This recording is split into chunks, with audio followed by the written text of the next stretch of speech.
రత్తాలు నిన్ను చూస్తే ఎక్కేస్తుందే మనసే రైలు పట్టాలు రత్తాలు రత్తాలు ఓ సోసి రత్తాలు నిన్ను చూస్తే బా వస్తువులు ఎట్లా పడుతుంటాయి ఏమో కింద అన్నీ. ఏంటి ఇక్కడ బీరుంది? ఓహో అయ్యగారు ఏమైనా తెచ్చుకున్నారేమో.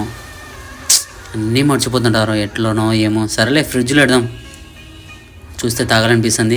కానీ కానీ అమ్మ అమ్మ అమ్మ ఎల్లరా పుల్లారా ఇక్కడ రండి, ఇక్కడ ఘోరం జరుగుతుంది. ఏం జరిగిందన్నా? ఎంత పని చేసావురా? అయ్యో లేదండి, నేను ఏంట్రా అంత అమాయకులా నడుస్తున్నావు? తాగుబోతు అసలు లెక్క పెట్టాను, అసలు బాగుపడకపోరా. ప్లీజ్ సబ్స్క్రైబ్ చేయండి.